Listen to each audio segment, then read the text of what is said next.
Hello and welcome, students. I, Kumar, welcome you again to this amazing platform where we simplify your preparations. So you all must be done with your CAT exam and you must be very excited to see how you have performed. So previously we talked about or we discussed the slot 1 questions, and today in our bag we have CAT 2024 slot 2 analysis for you. So without taking much of your time, let's quickly start the analysis. So how was the question, ठीक है, how to be done, एक एक करके आराम से सारे questions को देखते हैं.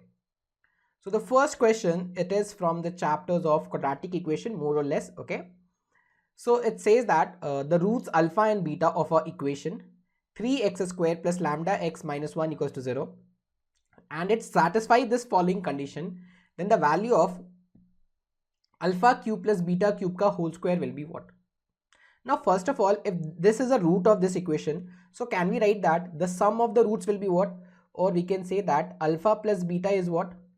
So alpha plus beta will be minus of b by a, so it's minus lambda by 3. And similarly, if we can say alpha into beta will be what? It will be minus of 1 by 3. So we have now the value of alpha plus beta and we have alpha into beta. Now if I'll be simplifying this, okay, let's take the LCM. So when you'll be taking the LCM, it will be beta square plus alpha square whole by alpha square into beta square, and that's 15. Okay, or if I'll place the value of it, okay, so we can say that, let's write it like this: alpha square plus beta square equals to 15 times of alpha square into beta square. And if I have the value of alpha into beta, so simply do the square of it, so it will be 1 upon 9, or the value of it is what? It's 15 upon 9. So now we have the value of alpha square plus beta square, that's 15 upon 9. We have the value of alpha into beta and we have the value of alpha plus beta. So if we have to get the value of alpha cube plus beta cube, so what will be alpha cube plus beta cube? So alpha cube plus beta cube can be said it will be alpha plus beta, if I'll be expanding it, into alpha plus beta, alpha square plus beta square minus alpha beta. Now, do I have the value of alpha plus beta? Yes, I have. Let's place it here. So it will be what? It will be minus of lambda by 3. Now, do we have the value of alpha square plus beta square? Yes, it's 15 by 9. And what's the value of minus of alpha? So it will be minus will become plus. It will be 1 by 3. Everything is known to me, only the value of alpha. So how to get the value of alpha? और alpha मुझे यहाँ पर दिख रहा है. तो एक काम करते हैं, सपोज ये मान लो इक्वेशन 1 है, let's do the whole square of alpha 1. तो जब आप अल्फा 1 का होल स्क्वायर करोगे, ठीक है, let's solve it here. So we will be having alpha square plus beta square plus 2 alpha beta it will be equals to lambda square by 9. ठीक है, simply मैंने इस इक्वेशन का होल स्क्वायर ले लिया है. Do we have the value of alpha square plus beta square? Yes, it's 15 by 9. So let's place here. So this means that it will be 15 by 9. What will be the value of 2 times of alpha into beta? So alpha into beta is 1 by 3. So 2 times will be what? It will be minus of 2 by 3. ठीक है, अगर इसे आप further simplify करोगे, so 3 से multiply हो गया तो 6 और ये 6. So it will be what? 15 minus, so it will be 9 by 9 or it's 1. So we can say that, or the value of lambda square is what? Lambda square is 9. ठीक है, इसे बस सिंप्लीफाई करो, you'll be getting the value of lambda square. Now once we have the value of lambda square, ठीक है, यहाँ पर बस इसकी वैल्यू फाइंड आउट कर लेते हैं. तो यहाँ पे ये वैल्यू क्या हो जाएगा? और it can be said it will be minus of lambda by 3. 15 by 9 है प्लस, तो अगर इसे 3 से मल्टीप्लाई किया तो ये 3 हो जाएगा, और 3 इंटू 3 तो ये 2 हो जाएगा ना. सिंपली इसको सॉल्व करेंगे, it will be 2. So this is the value of alpha cube plus beta cube. लेकिन मुझे तो इसका होल स्क्वायर चाहिए. ठीक है, this is the value of alpha cube plus beta cube. अगर if I be doing the whole square, और we can say that alpha cube plus beta cube का whole square will be what? So it will be alpha lambda square bye 9 into 4. What's the value of lambda square? It's 9. Place it here. So 9 by 9 into 4. This 9 and 9 will be cancelled and ultimately will be left with what? It's 4. सो थोड़ा सा calculative है, बहुत ज्यादा भी calculative नहीं था, थोड़ा सा कैलकुलेटिव है. बहुत सारी चीजें कैलकुलेट करनी है, लेकिन एकदम स्टेप बाय स्टेप होता जा रहा है. ऐसा नहीं कि बहुत आउट ऑफ द बॉक्स सोचना पड़ेगा. So how will I rate this question? I rate this as a easy question. Bit time taking, थोड़ा सा टाइम टेकिंग है, but yes it it was a solvable question. So answer to the question is what? It's 4. So this is question number 1 for you. Moving on to the next question. The next question is from the chapters of function. और function से हमेशा ये iteration वाले questions हमेशा आते हैं, ठीक है। जब हमने क्लासेस में भी किया था तो मैंने आपको बोला था कि आइट्रेशन वाले क्वेश्चंस हमेशा रहेंगे। एंड आइट्रेशन वाले क्वेश्चन में हमें बस एक पैटर्न देखना है कि what pattern is being followed, ठीक है। And accordingly we have to do it like this. So it says that a function f maps the set of natural numbers to whole numbers such that f of xy is given as f of x into f of y plus f of x plus f of y for all x and y, and f of p is equals to 1 for every prime number p. If your p is a prime number, ठीक है, then f of p will be what? It will always be 1. So what will be the value of f of 1600? ठीक है, तो 1600 को find out करने के लिए सबसे पहले इसको फैक्टराइज करो. 16000 को आपने काम करो, फैक्टराइज करो. तो मैं डायरेक्टली कर रहा हूं, ठीक है. तो पहले तो 16 आ जाएगा कितनी टाइम्स में? 1000 टाइम्स में, ठीक है. फिर ये 16 से फिर से डिवाइड हो जाएगा 625 टाइम्स में, और ये 25 और ये 25. तो अगर मैं देखूं तो 16,000 कैन बी रिटन एज, ठीक है, 16,000 if you'll be splitting it 16,000 it will be written as 16 into 16 into 25 into 25, ठीक है. तो एक काम करते हैं, पहले देखो हमारे पास जो फंक्शन का नेचर है, ठीक है, मुझे x इंटू वाई, तो अगर मान लो मैंने 16 इंटू 16 यानी 256 की वैल्यू निकाल ली, तो f ऑफ 256 कैसे मिलेगा वो देखते हैं. पहले सबसे पहले इन्होंने बोला कि आपका अगर p f of p is 1 where p is what? It's a prime number. तो can we write it like this? f of 4 will be what? f of 4 will be what? It will be f of 2 into f of 2 plus f of 2 plus f of 2 और 4 क्या है? 2 into 2, यानी x और y मैंने दोनों 2 लिया है. So it's a prime number, so it will B 1 into 1, ठीक है, plus 1 plus 1. So f of 4 is what? It's 3. अब एक बार मेरे पास f of 4 की वैल्यू आ गई. सो what will be the value of f of 16? What will be the value of f of 16? So f of 16 will be what? It will be f of 4 into f of 4, ठीक है, plus f of 4 plus f of 4, ठीक है. तो ये हो जाएगा 3 into 3 plus 3 plus 3, यानी that will be what? It will be 50. लेकिन मुझे f of 16 into 16 चाहिए, राइट. सो या हम ये लिख सकते हैं f of 256. 16 into 16 is what? f of 256. So f of 256 will be what? So it will be 15 into 15, ठीक है, जैसे यहां पर किया था हमने. तो 15 into 15 plus 15 plus 15. I'm directly writing it. ये क्या है? 16 into 16. तो इसकी वैल्यू क्या हो जा रही है? 225 और 255. तो मैंने 16 into 16 तक निकाल लिया. Now let's find f of 25 into 25. तो f of 25 into 25 के लिए पहले f of 25 निकालते हैं. So f of 25 is f of 5 into 5, ठीक है. अगेन अगर आप लिखोगे तो it will B f of 5 into f of 5 plus f of 5 plus f of 5. अब देखो जरा, देखो ये प्राइम नंबर है, सो it will be what? It will be 3. 1 into 1 is 1 plus 1 plus 1 it's 3. So f of 25 is also 3. तो अगर f of 25, जैसे f of 4 अगर 3 था तो f of 16 was 15. Similarly, can't we say that if f of 25 is 3, so f of 625, यानी f of 25 into 25 will be what? It will be 15. तो ये जो 1600 है, 1600 को now we can write, it will be like this. If it is f of 256 into 625, f of 256 into 625. तो अगर आप इसे लिखोगे तो ये क्या होगा? सबसे पहले f of 256, ठीक है, into f of 625 plus f of 256 plus f of 625. तो 256 का वैल्यू क्या था? f of 256 is 255. So it will be 255 into what is the value of f of 65? It's 15. Then I have ये again 256, so it will be 255 plus 15. Let's add all the numbers, ठीक है. तो 255 into 15 is what? 255 into 15 is 3825. तो ये तो 3825 हो गया, and to this we have to add 270 ना, सो ऐड कर दो, कुछ 95 टाइप्स आ रहा है, तो एक ही ऑप्शन में 95 है, so the answer to the question will be what, it will be 4095. So question number 2 का आंसर क्या है, इट्स 4095. ठीक है, फिर से again it is a bit calculative, लेकिन फिर भी ये डूएबल टाइप्स था, बहुत ऐसा मुश्किल नहीं था, थोड़ा बहुत अभी अगर आपको फंक्शंस आता है, आइट्रेशन आता है, सो डेफिनेटली आप कर सकते थे, लेकिन ये फर्स्ट राउंड में करने वाला क्वेश्चन नहीं था. मतलब अगर मैं बोलूं कि जैसे मैं स्टार्ट कर रहा हूं और मैं ये क्वेश्चन करूंगा, तो no, I will not be doing this question, I will be completing the easier ones first. If the time is permitting me, then I will go for this question. Alright. Next question is from the chapters of log, and what does it is and what it is.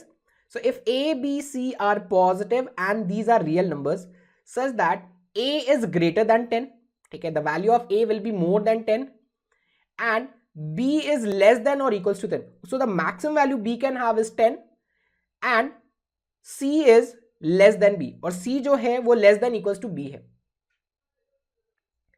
ठीक है, तो ये condition मेरे को follow करना है, and at the same time this is a long function that is given, then the greatest possible integer value of a is.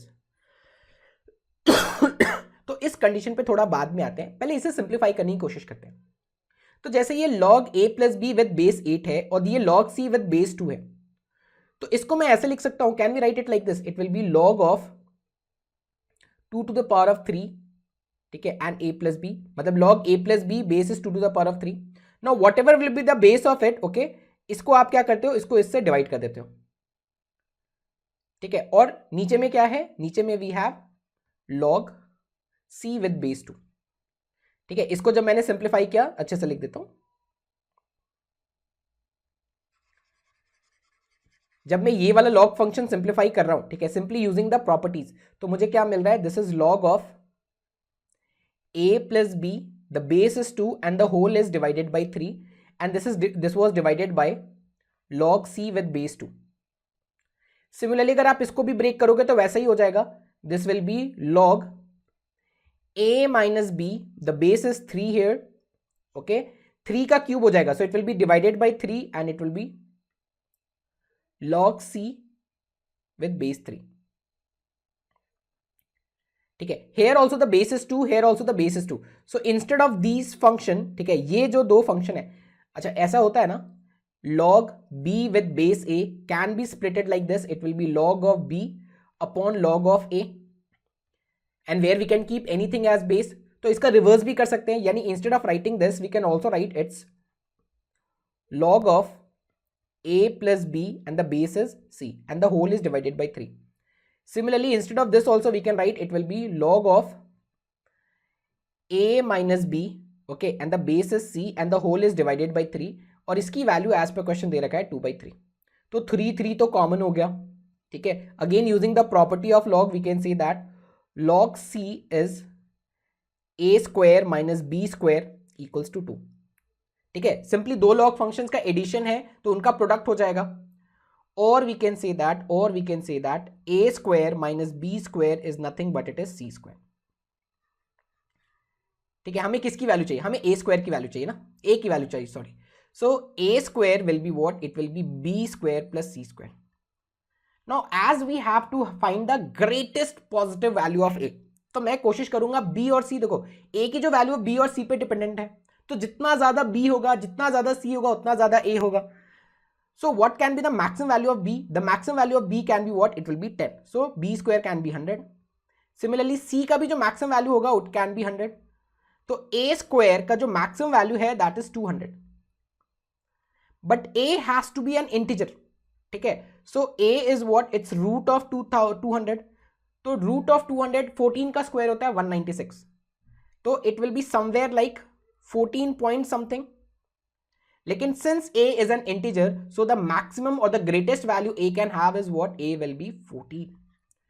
ठीक है, since एक कंडीशन दे रखा है कि a जो है वो इंटीजर है, राइट, तो a इंटीजर है, तो the maximum value a can have is what? It will be 14. Alright, so question number 3, the answer will be what? It's a 14. It's a good question, not a very good question, but it's a good question. ठीक है, बहुत सारे लोगों को शायद log की properties नहीं पता होगी, फिर लॉग की प्रॉपर्टी भी पता है, तो ये सब थोड़ा it will be a good question. Moving on to the next question, that is question number 4. अब क्वेश्चन नंबर 4 टाइप का क्वेश्चन लास्ट ईयर भी आया था. अगर आपने कैट 2023 सॉल्व किया है, similar kind of question was there. ठीक है, तो अगर मैं सिमिलर टाइप ऑफ क्वेश्चन भी नहीं बना रहा हूं तब तो फिर बहुत प्रॉब्लम है. तो हमें करना क्या होगा, सिंपली हमें इसे सिंप्लीफाई करना है. So the equation is 4x² plus 4y² minus 4xy minus 6y plus 3. अब अगर यहां मेरे पास माइनस 4xy है, ठीक है, और ये 4x² है, तो इसे देखो कैसे साथ में ले लेते हैं. एक काम करते हैं, ये 4x², ठीक है, माइनस 4xy और ये 4y² में से एक y² को साथ में लिख लेते हैं. Total it was 4y², so what will be left, so 3y² minus 6y plus 3 equals to 0. अब बोलोगे सर आपने तो ऐसे स्प्लिट कर दिया, हम कैसे? आप ये जो चीजें दे रखी है उनको देखो ना, आप भी स्प्लिट कर पाओगे. ये जो चीजें दे रखी हैं उनको देखकर आराम से स्प्लिट कर सकते हैं. तो बेसिकली ये a² है, ये -2ab है और ये b² है, तो ये क्या हो जाएगा, इट्स 2x माइनस वाई का होल स्क्वायर. और अगर आप इसमें से 3 कॉमन ले लोगे, ठीक है, जैसे हमने 3 कॉमन ले लिया तो ये हो जाएगा y² minus 2y plus 1 equals to 0. या हम क्या बोल सकते हैं, 2x माइनस वाई का whole square plus 3 times y minus 1 का whole square is equals to 0. ये भी एक स्क्वायर फंक्शन है और ये भी एक स्क्वायर फंक्शन है. दो स्क्वायर फंक्शन का सम 0 हो रहा है. ये तभी पॉसिबल है अगर ये 0 होगा और ये 0 होगा. तो अगर ये 0 है तो इसका मतलब हो गया 2x is equals to Y, और अगर ये 0 है इसका मतलब हो गया y इक्वल्स टू 1. तो अगर y की वैल्यू 1 मिल गई, so what will be the value of x? The value of x will be 1/2. So now we have the value of y and we have the value of x. Simply place it in the equation and get the answer. बहुत easy question है, ठीक है, ये तो जरूर करना होता exam में. तो ये हो जाएगा 4 into 1/2 plus 5. So that will be 7.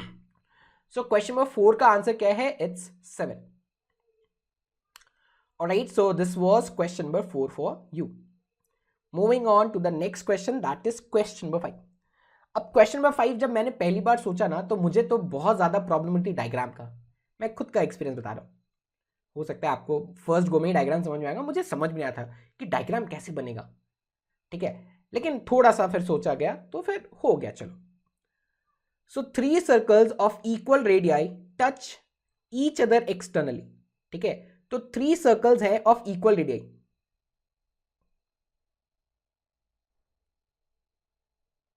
एक तो पेन टैबलेट से ये डायग्राम बनाना ही अपने में बहुत बड़ी बात है. So there are 3 circles and all of them have equal radii. ठीक है, and since we have to get a radius, मतलब रेशियो ही चाहिए ना, तो मान लेते हैं सबकी रेडियाई क्या है, 1 1 1. ठीक है, now 2 other circles x and y are drawn such that both touch each of the 3 previous circles. ठीक है, तो 2 सर्कल्स आपको बनाने हैं सच दैट ये दोनों सर्कल्स इन तीनों सर्कल्स को टच करें. ठीक है, तो ये तभी पॉसिबल होगा अगर आपका एक सर्कल ऐसा हो, ठीक है, एकदम सेंटर पे जो जगह है वहां पर एक सर्कल बन रहा है और एक सर्कल इसको सर्कमस्क्राइब करता हुआ हो.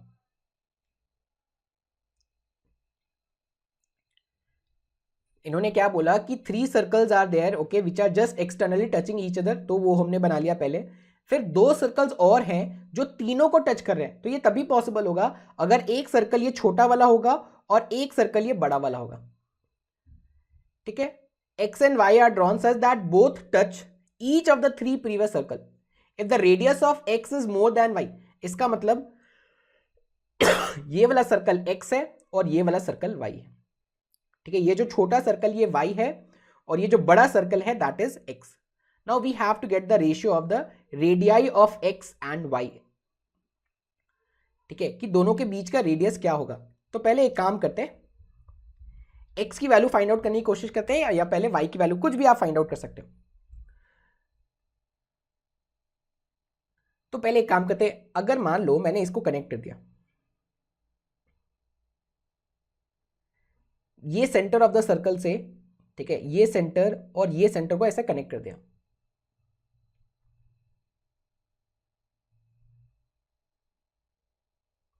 ठीक है। तो ये जो सर्कल का सेंटर है, ये सेंटर से ये जो लाइन गया, ठीक है, ये जो सेंटर है, सेंटर से जो लाइन गया, तो ये क्या इस ट्रायंगल का, ठीक है, ये वाला जो ट्रायंगल है उसका सरकम रेडियस होगा क्या? एंड से ये एक इक्विलैटरल है, देखो मैंने माना कि सारे रेडियस 1 1 1 है, ठीक है, तो ये एक इक्विलैटरल ट्रायंगल है जिसका साइड्स 2 है। तो अगर एक इक्विलैटरल ट्रायंगल है जिसका साइड्स 2 है और ये सरकम रेडियस है, तो सरकम रेडियस कैपिटल आर क्या होता है एक इक्विलैटरल ट्रायंगल का? ठीक है, circumradius capital R will be what, it will be a/√3 होता है ना, सो इट विल बी 2/√3। ठीक है, अगर आपको सरकम रेडियस का फॉर्मूला याद नहीं तो क्या करोगे, कुछ नहीं यार, डिराइव कर लेना, हाइट का 2/3 होता है, ठीक है। तो ये सरकम रेडियस, ये वाली लेंथ सरकम रेडियस है, लेकिन मुझे तो बस स्मॉलर सर्कल का रेडियस चाहिए। तो ये जो रेडियस है, ये वाले सर्कल का जो रेडियस है 1 सेंटीमीटर, इसमें से माइनस कर लेते हैं, तो we can say that radius of y will be what, it will be 2/√3 - 1। Why we are subtracting 1, ये 1 है, ये पूरा देखो 2/√3 है और ये 1 सब्ट्रैक्ट कर रहे हैं। So radius of this means that radius of y will be what, it will be 2 - √3/√3। ठीक है, 2 - √3/√3। ठीक है, तो अब मुझे ये रेडियस मिल गया, स्मॉलर सर्कल का रेडियस तो मिल गया। Now let's try to get the radius of x। अब अगर रेडियस ऑफ x चाहिए तो रेडियस ऑफ x क्या होगा, देखो ये हमने वैल्यू निकाल ही लिया कि ये वैल्यू क्या है, और इसमें अगर मैं ये वैल्यू सिर्फ ऐड कर दूं, ठीक है, यानी ये 1 अगर मैं ऐड कर दूं तो ये रेडियस कितना है ये पूरा रेडियस कितना आया था, ठीक है, यानी ये क्या था बेसिकली सरकम रेडियस, तो ये था 2/√3। ठीक है, तो 2/√3 में क्या ऐड करना पड़ेगा 1, सो it will be what, it will be 2 + √3/√3। So this is radius of x। तो अब मेरे पास रेडियस ऑफ y भी है और रेडियस ऑफ x भी है, बस मुझे इसका रेशियो लेना है। सो इसका रेशियो क्या होगा, तो इट विल बी 2 + √3/√3 अपॉन 2 - √3/√3। तो ये और ये तो कैंसिल हो गया, यानी ये हो जाएगा 2 + √3/2 - √3। रैशनलाइज कर लेते हैं, तो ये हो जाएगा 2 + √3 का होल स्क्वायर, यानी 4 + 3 + 4√3, ठीक है, अपॉन 4 - 3 यानी 1। So this means it is 7 + 4√3 = 1। ठीक है, so correct answer to this question is what, it's 7 + 4√3 = 1। So this was question number 5, a very good question from the chapters of mensuration. पहले तो diagram बनाने में ही टेंशन है कि diagram कैसे बनेगा, लेकिन एक बार अगर डायग्राम क्लिक हो गया ना तो फिर क्वेश्चन डुएबल है। Moving on to the next question, that's question number 6। Question number 6 is from the chapters of APGP। ठीक है, ये एक इनफाइनाइट सीरीज है, तो कुछ नहीं करना, हमें इसमें दो इनफाइनाइट सीरीज है, बस उनका सम चाहिए। तो अगर आप पहला टर्म निकालोगे तो ये क्या हो, देखो पहला टर्म हो जाएगा, अगर ये मल्टीप्लाई करोगे तो इट विल बी 1/5² माइनस 1/5 × 7। ठीक है, अगर मैं इनको मल्टीप्लाई करूं तो ये हो जाएगा 1/54 इंटू, सॉरी,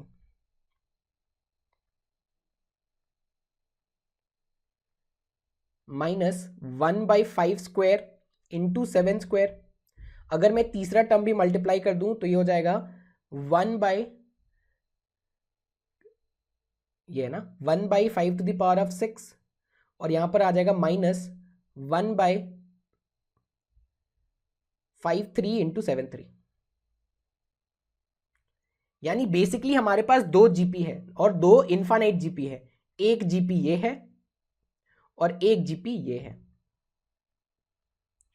तो अगर मैं फर्स्ट वाले जीपी का सम निकालूं तो फर्स्ट वाले जीपी का सम क्या है, देखो sum of an infinite GP is S infinity is A/1 - R।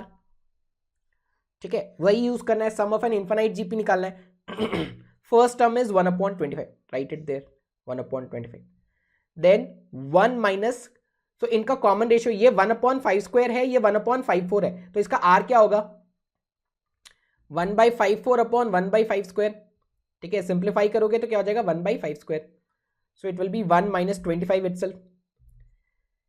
ये भी माइनस, ये भी माइनस, ये भी माइनस, तो एक काम करते हैं माइनस कॉमन निकाल लेते हैं। तो जैसे ही माइनस कॉमन निकालेंगे तो ये एक इनफाइनाइट जीपी है, इसका फर्स्ट टर्म क्या हो जाएगा 1/5 × 7 या 35 डायरेक्टली लिख लेता हूं, डिवाइड बाय 1 माइनस इसका कॉमन रेशियो क्या है, ये तो सिंपली 1/5 × 7 है ना, ठीक है। दोनों को सिंप्लीफाई कर दो तो ये हो जाएगा 1/25/24/25 माइनस 1/34/35 सिंप्लीफाई कर लो आप इसे तो ये हो जाएगा 1/24 माइनस 1/34, ठीक है। और if I take the LCM और we can say that, so LCM is 24 × 34 और ये हो गया 34 माइनस 24, सो दिस इज 10/24 × 34, यानी ये हो जाएगा 5 और ये हो जाएगा आपका 12 तो 340 प्लस 34 प्लस 34 यानी 340 और 67, ये 408 टाइप्स कुछ आ रहा है ना, ठीक है। तो 5/408 हो जाएगा इसका आंसर, ये 12 है, ठीक है। सो 5/408 इसका आंसर। सिंपल सा क्वेश्चन है, अगेन सिर्फ 2 जीपी दे रखा है, 2 जीपी को पहचानना है and the question can be done. So this was question number 6 from the chapters of AP GP. Moving on to the next question, this is question number 7 and this is from the chapters of mixture and alligation. Okay, a vessel contained a certain amount of solution of acid and water. Okay, so it is having two quantities, one is acid and other one is water. Next, when 2 liters of water was added, so suppose मान लेते हैं initially A acid था और W waters था, ठीक है, A acid था और W waters था। Now when 2 liters of water was added, yani now the quantity of water is increasing by 2. When 2 liters of water was added to it, the new solution had 50% acid concentration. तो अगर 50% acid concentration है, इसका मतलब acid और water equal quantity में है, 50% acid है 50% water है, यानी acid और water content का ratio क्या होगा 1/1, या यहां से हम ये बोल सकते हैं acid is nothing but it is water plus 2 units। तो फर्स्ट रिलेशन मेरे पास ये आ गया, ठीक है। Next, when 15 liters of acid was further added, now आपके पास इतना acid है, ठीक है, अब इसमें हम 15 liters acid ऐड कर रहे हैं, 15 liters of acid was further added to the new solution, the final solution has 80% concentration। तो acid तो इंक्रीज होगा लेकिन वाटर उतने का उतना ही रहेगा, वाटर W+2 था।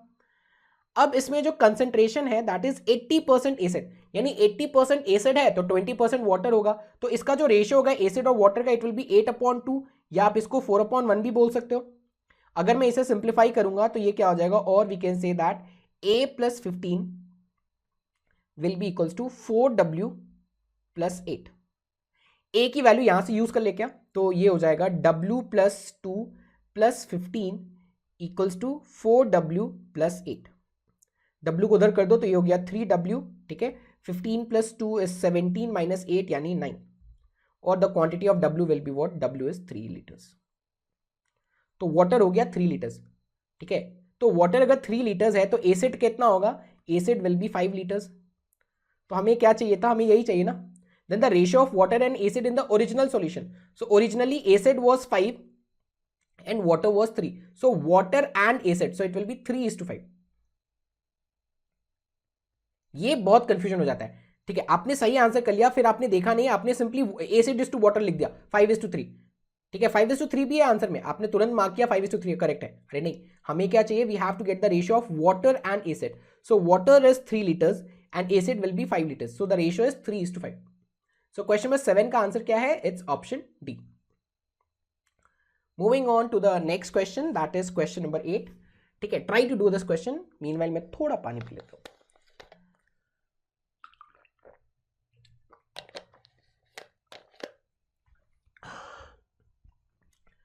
So this is from the chapters of indices. It says that m and n are natural numbers such that n is greater than 1.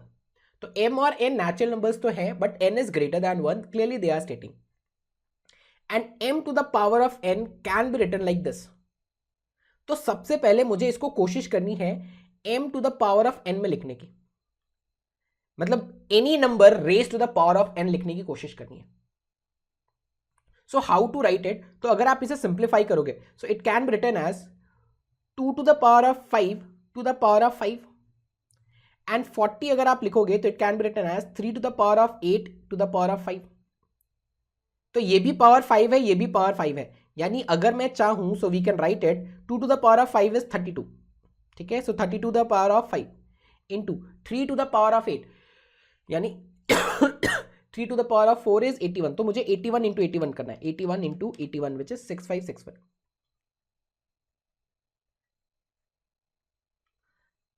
ठीक है।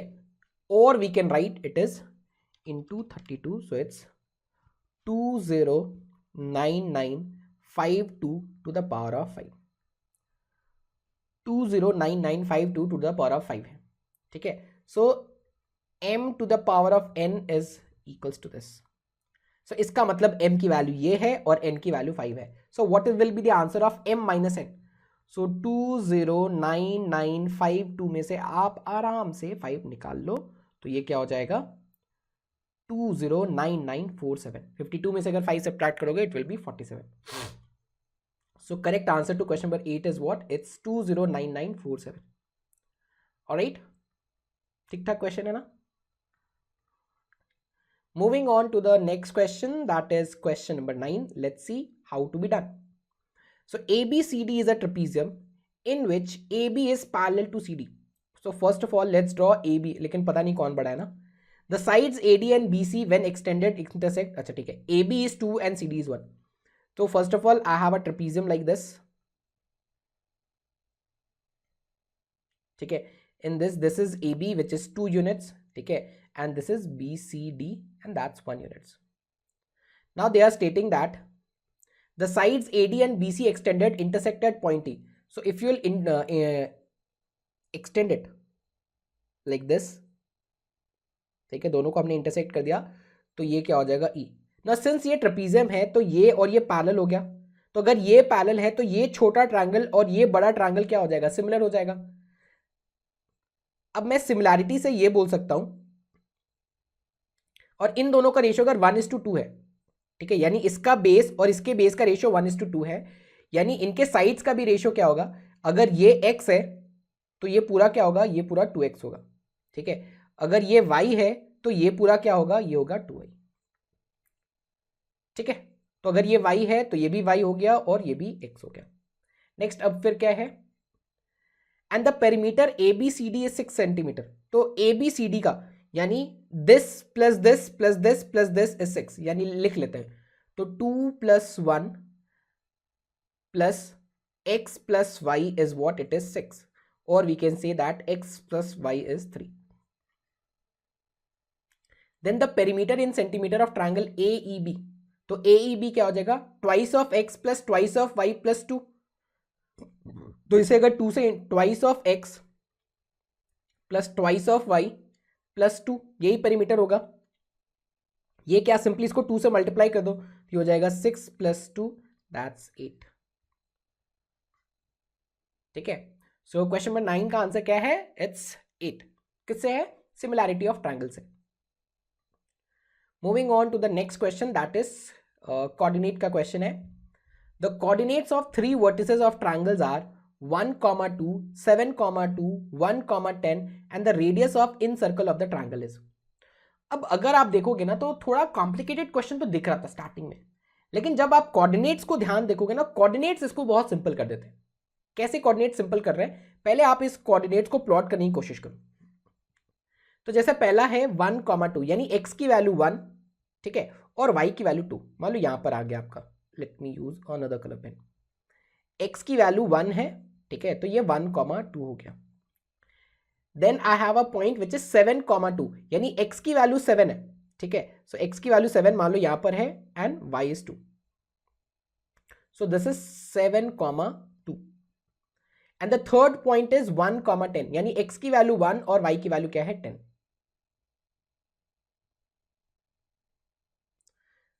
So if you'll see it, ठीक है, and if I'll connect all the points, so basically I'll be getting a right angle triangle, ठीक है। अगर आप ये तीनों पॉइंट्स को कनेक्ट कर दोगे ना, so you'll be getting a right angle triangle। अब ये देखो, इसमें और इसमें तो एब्सिसा सेम है, ये भी 1 है और ये भी 1 है, सिर्फ ऑर्डिनेट चेंज हो रहे हैं। तो इसकी जो लेंथ होगी वो 2 से लेकर 10 का गैप क्या हो जाएगा, 8 यूनिट्स का। आप चाहो तो डिस्टेंस फॉर्मूला भी यूज कर लो, वही आंसर आएगा। ये 1 से ये देखो, इसमें जो y है वो सेम है 2 से 2, सिर्फ x की वैल्यू चेंज हो रही है, तो इसका वैल्यू क्या हो जाएगा 6। तो अगर ये 8 यूनिट्स है, ये 6 यूनिट्स है, तो ये डेफिनेटली 10 यूनिट्स होना चाहिए। सो what will be the radius of in circle. ठीक है, तो इन रेडियस का जो फॉर्मूला होता है, चाहे तो आप ये फॉर्मूला यूज कर सकते हो, radius equals to delta upon S, where delta is the area of the triangle and S is the semi perimeter. या अगर आपको ये फॉर्मूला पता है, ठीक है, base plus perpendicular minus hypotenuse by 2। ठीक है, दोनों में से कोई फॉर्मूला आप यूज कर सकते हो, दोनों हैंडी है। तो base is 8, perpendicular is 6 minus 10 upon 2, so it will be 4/2, that's 2. So correct answer to the question is what? It's 2. Question number 10 का आंसर क्या है, 2 यूनिट्स। ठीक है, टीटा टाइप ऑफ क्वेश्चन था, आपको 2 टाइप करना था।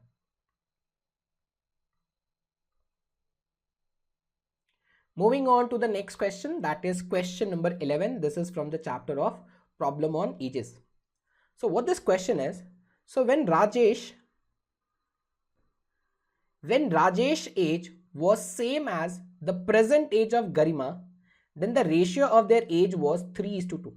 मतलब पास्ट का कोई टाइम का हम बात कर रहे हैं। ठीक है, पास्ट का कोई हम टाइम का बात कर रहे हैं। तो पास्ट किसी टाइम में, ठीक है, ratio of age of Rajesh यहां पर लिख ले रहा हूं और यहां पर गरिमा लिख ले रहा हूं। ठीक है, पास्ट में कभी the ratio of age of Rajesh and Garima was 3:2। So in general we can say ये 3x है और ये 2x है। ठीक है, now let's read this line again. ये जो स्टोरी है ये कब की है, when Rajesh age was same as the present age of Garima. ठीक है, तो जो राजेश का एज था ना, ठीक है, that will be the present age of Garima. यानी अगर मैं गरिमा की प्रेजेंट एज की बात करूं तो जो राजेश का पास्ट में एज था that will be present age of Garima, यानी ये क्या हो जाएगा 3x। देखो सबसे पहले पास्ट की बात की, पास्ट किसी टाइम फ्रेम में, ठीक है, जो रेशियो है गरिमा और राजेश के एज का दैट्स 3:2। सो इन जनरल मैंने माना राज का एज है 3x, गरिमा का एज है 2x। ठीक है, अब ये क्या बोल रहा है, when Rajesh age was same as the present age of Garima. और ये जो स्टोरी है, ठीक है, ये कब का है, जब राजेश का एज सेम था as the present age of Garima. यानी राजेश का जो उस टाइम का एज है वही एज गरिमा का प्रेजेंट का है। तो गरिमा पहले 2x ईयर्स की थी और एट प्रेजेंट वो 3x ईयर्स की है। तो कितने का इंक्रीमेंट है, x ईयर्स का इंक्रीमेंट है क्या। तो अगर x ईयर्स इसका इंक्रीमेंट है तो x ईयर्स इसका भी इंक्रीज हो जाएगा, 4x हो जाएगा ये। यानी एट प्रेजेंट राजेश का एज है 4x और गरिमा की एज है 3x। Next, when Garima's age becomes the same as the present age of Rajesh, यानी जो प्रेजेंट एज ऑफ राजेश है अगर गरिमा का एज वो हो जाए, यानी अगर गरिमा का एज 4x हो जाए, तो फिर से 3x से अगर ये 4x है यानी x से इंक्रीज कर रहा है तो ये भी x से इंक्रीज करेगा, तो ये क्या हो जाएगा 5x। यानी इन फ्यूचर, ठीक है, इन फ्यूचर जब गरिमा का एज राजेश का प्रेजेंट एज का हो जाएगा then the ratio of ages of Rajesh and Garima will be what, तो ये क्या हो जा रहा है 5:4। कुछ खास नहीं करना था, क्वेश्चन को पढ़ना था, ठीक है, डीफ्रेम मतलब अच्छे से डेसिफर करना था और आराम से क्वेश्चन को कर डालना था। So this was question number 11। Moving on to the next question, that's question number 12. A fruit seller has a stock of mangoes, bananas and apples with at least one fruit of each type। ठीक है, तो उसके पास क्या क्या है, उसके पास mangoes है, bananas है एंड एप्पल्स है with at least one fruit of each type. मतलब ऐसा नहीं हो सकता कि मैंगो एक भी ना हो या एप्पल एक भी ना हो, एटलीस्ट वन तो है। At the beginning of a day the number of mangoes makes up 40% of the stock। अब सिंस मुझे इसका 40% चाहिए तो मैं अज्यूम कर लेता हूं जो टोटल फ्रूट मेरे पास है that is 10x। Okay, the total fruit that I have is 10x। तो अगर मैंगो का स्टॉक 40% है यानी mango will be what, it will be 4x। ठीक है, initially mango will be 4x। ठीक है, next, that day he sells half of the mangoes. तो 4x मैंगोज था, अगर half he will be selling, so he is selling 2x of mangoes, 96 bananas and 40% of the apples, मान लेते हैं जो apples की क्वांटिटी है दैट इज 10y, जो टोटल एप्पल्स थे दैट वाज 10y, तो कितने एप्पल्स बिक गए? 40% ऑफ द एप्पल्स, यानी 4y एप्पल्स उसने बेच दिया. Eight the end of the day he ends up selling 50% of the fruit, यानी ये जितने भी फ्रूट्स उसने बेचे हैं वो टोटल 50% ऑफ द फ्रूट होने चाहिए क्या? क्योंकि ये बेचने के बाद still he is having 50% of the fruit, यानी जितने फ्रूट्स बिके हैं, यानी we can say that 2x plus 96 plus 4y जो होगा that will be equals to half of the fruit और द 50% ऑफ द फ्रूट. और we can say that 96 plus 4y is equals to 3x. ठीक है, 4y will be what? It will be 3x minus 96 upon, ठीक है, मतलब 4y की value ये होनी चाहिए, तो y की वैल्यू क्या हो जाएगी? It will be 3x minus 9x upon 4. तो y एक ऐसा नंबर होना चाहिए जो 4 से डिवाइड हो. ठीक है, नहीं जरूरत नहीं है क्योंकि 10y लिया है ना, तो अगर बाई 2 भी आता है तो चलेगा, लेकिन हाँ ये नेचुरल नंबर्स होने चाहिए. बस आपको x और y ऐसा रखना है कि ये दोनों नेचुरल नंबर्स होने चाहिए. So what can be the minimum value? देखो, अगर मैं 32 3 इंटू 32 रखता हूं, x की वैल्यू अगर मान लो मैंने 32 रखा, तो 32 इंटू 3 96 माइनस 96 जीरो हो जाएगा, यानी मुझे x की जो वैल्यू है I have to keep it more than 32. तो 32 के बाद जो नेक्स्ट नंबर आएगा दैट विल बी 33. ठीक है, नेक्स्ट नंबर जो पॉसिबल है दैट विल बी 33. तो अगर मान लो मैंने x की वैल्यू 33 रखी, तो 33 इंटू 33 सॉरी 33 इंटू 3 99 तो हो रहा है. 99 माइनस 96 विल बी व्हाट? अगर मैंने suppose if I am keeping the value of x as 3, so it will be 99 minus 96, so that's by 4, यानी it will be 3 by 4. तो y की वैल्यू अगर 3 by 4 है, यहां पर प्लेस करते हैं, तो ये क्या हो जाएगा? 10 इंटू 3 by 4. इस केस में ये 7.5 आ रहा है, वो फिजिबल नहीं है. ठीक है, ये हमेशा नेचुरल नंबर होना चाहिए. तो जो नेक्स्ट वैल्यू है x की वो रख लेते हैं. 33 नहीं हो रहा है, 34 वर्क करते हैं. अगर मान लो मैंने x की वैल्यू 34 रखा, so it will be 3 into 34, कितना? 102 ना. so 102 minus 96 upon 4, so it will be 6 by 4. अगर यहां पर मैंने y की वैल्यू 6 by 4 रखा, so 60 by 4 यानी 15. इट्स अ फीजिबल, यानी x की value if I am keeping 34 it is working. x की वैल्यू अगर हम 34 रख रहे हैं तो सारे कंडीशंस मैच हो रहे हैं, यानी x की मिनिमम वैल्यू क्या है? 34. तो अगर x की मिनिमम वैल्यू 34 है तो यहां पर प्लेस कर दो. So total number of fruits will be what? It will B 340. So question number 12 का आंसर क्या है? It's 340. So moving on, last year भी एक ऐसा क्वेश्चन आया था, ठीक है, फ्रूट्स वाला ही क्वेश्चन आया था. Moving on to the next question. When 3 to the power of 333 is divided by 11, the remainder is. ठीक है, सो whenever you get a question of remainder theorem, ठीक है, try to get as close as possible with the multiple of 11. 11 के पास आओ या 22 के पास, 44 33 इसके पास आना की कोशिश करो. तो अगर आप ध्यान दोगे तो 3 की पावर 5 जो है ना वो 243 होती है, और जब आप 243 को 11 से डिवाइड करोगे तो ये 22 टू टाइम्स में, ठीक है, 22 और ये 22 टू टाइम्स में, यानी 1 आपका रिमाइंडर आ जाएगा. 3 की पावर 5 को अगर मैं 11 से डिवाइड करूं तो रिमाइंडर मेरे को 1 आ जाएगा. यानी बस बेसिकली मुझे बस ये देखना है कि 3 की what power will give me remainder as 1. So now we have to split it like this, 3 to the power of 5 something. So this will be written as 3 to the power of 3 into 3 to the power of 330. ठीक है, और if you want you can write it is 27 into इसे divide करना है तो 3 to the power of 5 to the power of 66. ठीक है, और इसको 11 से डिवाइड करना है. So let's use the concept of remainder theorem. So 27 और ये 3 to the power यानी 243 to the power of 66. तो यहां पर रिमाइंडर 5 और यहां पर रिमाइंडर 1. ठीक है, सो 1 to the power of 66, तो ओवरऑल रिमाइंडर क्या हो जाएगा? 5. ठीक है, ये तो सेटर था भाई. अब इससे मतलब अच्छा क्वेश्चन और क्या ही उम्मीद कर सकते हो. So this was question number 5. The remainder is what? It's 5. Let's do the next question. So the next question is, Beena incurs 19% loss when she sells a product at rupees 4860. यानी बीना is incurring 19% loss. इसका मतलब हम ये बोल सकते हैं कि since 19% का लॉस है, यानी 81% कॉस्ट प्राइस ऑफ बीना, ठीक है, must be equals to 4860। 81% of cost price of Bina should be 4860, or we can say that cost price of Bina will be what? It will be 4860 upon 81 into 100।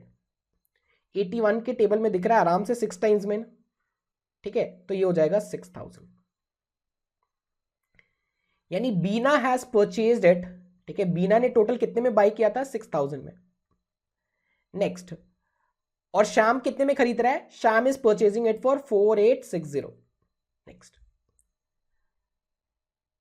Product at 4 to Shyam, who in turns sell this product to Hari. Now Shyam is selling this product to Hari.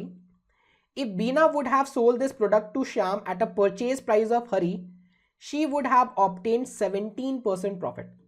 ठीक है, instead of Shyam, अगर ये बीना ने बेचा होता, ठीक है, अगर बीना ने हरी को डायरेक्टली प्रोडक्ट बेचा होता तो she would have been making a profit of 17%। ठीक है, यानी हम ये बोल सकते हैं सेलिंग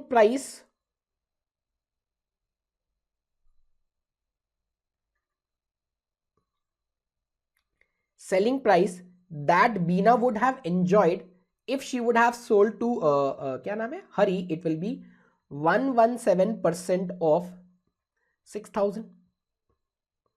ठीक है, सो बेसिकली 117 इंटू 60, यानी इट विल बी 7020। ठीक है, तो इतने में वो बेचती। लेकिन अभी तो प्रेजेंटली क्या हुआ है, the product has been sold by Shyam to Hari, so the profit in rupees made by Shyam is, तो श्याम ने खरीदा है, Shyam has bought it for 4860 and Shyam is selling for 7020, so how much profit Shyam is making. ठीक है, बस रुपीज ही पूछा है, the profit in rupees that Shyam is making, तो श्याम को कितना रुपीज का प्रॉफिट हो रहा है? 60।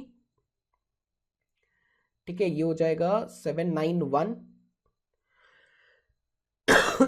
सो 2160 ना, minus 4860, yes it's 2160, so Shyam is making a profit of 2160 rupees, 2160 रुपए का प्रॉफिट हो रहा है। कुछ नहीं यार, फिर से अब मैं बोलूंगा, इट्स सिटर क्वेश्चन। ठीक है, इधर से उधर कर रहे हैं, बस थोड़ा सा कैलकुलेशन है, and yes the question can be done. So this was question number 14। Moving on to the next question, that's question number 15. Now what this question is, so it is from the chapters of inequalities, right? Let's solve it. So all the values of x satisfying the inequality. So if I'll be simplifying it, we can write it like this: 1 upon 2x minus 3 minus of 1 upon x plus 5 must be greater than equals to 0. ठीक है,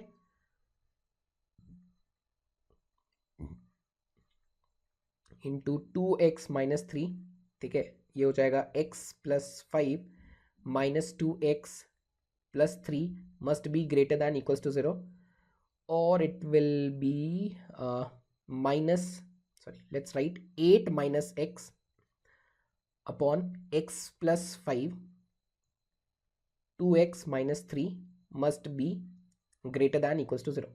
ठीक है, अगर मैं दोनों तरफ negative sign से multiply कर दूं, so it will be written as x minus 8 upon x plus 5 into 2x minus 3 must be less than equals to, sorry, it is greater than 0। अब क्या हो जाएगा, it will be less than equals to 0। ठीक है, यानी मुझे देखना है कि किस किस जोन पे ये लेस देन 0 यानी नेगेटिव है। So let's plot all the roots on a number line. तो जब आप सारे रूट्स को प्लॉट करोगे तो ये हो जाएगा x इक्वल्स टू 3/2 माइनस 5 और 8। तो सबसे पहले -5 यहाँ पे प्लॉट कर लेता हूँ। ठीक है, फिर यहाँ पे आ जाएगा 3/2 और फिर यहाँ पे आ जाएगा 8। तो जो हम एकदम एक्सट्रीम एंड है वो तो हमेशा पॉजिटिव होगा। ठीक है, ये नेगेटिव, ये पॉजिटिव और ये नेगेटिव। हमें कौन सा रीजन चाहिए? हमें नेगेटिव वाला रीजन चाहिए।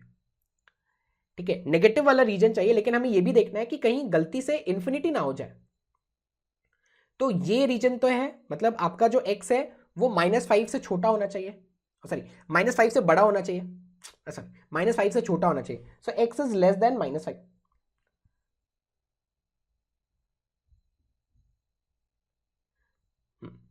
x is less than minus है, ये है ना, ठीक है, x इज लेस देन, तो ये भी है और ये भी है। लेकिन फिर कौन सा रीजन है, 3/2 से लेकर 8 तक, तो 3/2 से लेकर 8 तक, ठीक है। तो बाकी चीज देखने की जैसा जरूरत नहीं है, फिर भी देख लेते हैं। देखो x is not equal to 3/2, क्यों 3/2 अगर x अगर 3/2 के इक्वल हो जाएगा तो प्रॉब्लम क्या हो जाएगा, ये जीरो हो जाएगा, और अगर ये जीरो तो ये इन्फिनिटी हो जाएगा। लेकिन अगर मान लो x इक्वल्स टू 8 है, कोई प्रॉब्लम नहीं, ये 0/समथिंग होगा तो ये जीरो होगा, तो जीरो के बराबर भी तो चलेगा। दैट्स वाई यहां पर इक्वल्स टू है, यहां पर नहीं है। So for question number 15 the answer is what, it's option C. Alright, so let's solve the next question now. So the next question is from the chapters of averages, a very big question, it is appearing to be a very big question, has a lot of information. Let's see. So it says that a company has 40 employees whose names are listed in a certain order. So there are total 40 employees in a company. In the year the average bonus of the first 30 employees was rupees 40,000. ठीक है, तो अगर आपने first 30 का average निकाला ना, तो first 30 का एवरेज क्या है, it's 40,000। I am simply writing 40, ठीक है, बाद में मैं ये 1000 को ये कर लूंगा, अभी मैं लिख रहा हूँ the average of first 30 is what, it is 40, suppose 40 rupees, and of the last 30 employees is 60। ठीक है, अगर आप लास्ट 30 एम्प्लॉयज का एवरेज निकालोगे it is 60, suppose it is 60 rupees, ठीक है। तो अगर ये मान लो एवरेज 40 है, मान लो ये जो लास्ट के 10 जो रिमेनिंग स्टूडेंट्स है उनका एवरेज है A, और यहां पर जो एवरेज है वो है B, ठीक है। सो what will be the total sum of the students, the total marks of the students will be what, अगर ये 30 स्टूडेंट्स है और उनका एवरेज है 40, so total will be what, it will be 30 into 40, 30 into 40 will be what, it will be 1200। Here we have 10, देखो मैंने 30 students consider किया है, so 10 more students will be there, अगर उनका एवरेज A है तो total sum will be 10A। अगर आप इस सिनेरियो में ऐड करो, again there are 10 students, so the average marks sorry total marks will be 10B, and there are 30 students जिनका एवरेज है 60, सो इट विल बी 1800। ठीक है, अगर मैं दोनों को ऐड कर लूं, so we will be having 10A plus B, ठीक है, let's take it in common, plus 3000। Next, और फर्दर मेरे पास क्या इंफॉर्मेशन है, नेक्स्ट देखते हैं। And of the last employ was 60,000, एंड of the first 10 and the last 10 employees together the average is 50,000। यानी अगर आपने इन 10 स्टूडेंट्स का और इन 10 स्टूडेंट्स का एवरेज निकाला, ठीक है, average of these 10 students and these 10 students, तो वो क्या है 50। तो अगर मुझे एवरेज निकालना है तो टोटल स्कोर 10A, यहां पर total score 10B divide by 20, because there are 10 students here and 10 students here, इनका जो एवरेज है दैट इज 50,000। 50,000 को मैं 50 लिख रहा हूं because at last I will adjust zero zero. So we can say that the sum of 10 times of A into B will be what, it will be 50 into 20। So 50 into 20 क्या हो जाएगा, it will B 1000, तो इसकी value है 1000, तो total value is what 4000। तो ये 4000 क्या है, sum of this and this, means this the total marks of all the students in a class has been added 2 times. तो अगर सिर्फ एक बार, अगर 2 टाइम्स का सम 4000 है तो एक बार का सम क्या होगा, it will be 2000, and what will be the average of the class now, the average of the class will be what, it will be 2000 upon there are how many students, there are 40 students, so it will be what, it will be 50। ठीक है, तो अगर मैं पूरे class की average देखूं कि पूरे क्लास का एवरेज क्या होगा, सो पूरे क्लास का जो एवरेज है दैट इज 50,000। ठीक है, तो अभी तक यूजिंग ऑल दीज डेटा अब मेरे पास ये है कि पूरे क्लास का एवरेज क्या है, ठीक है, it is 50,000। next year the average bonus of the first 10 employees increased by 100%।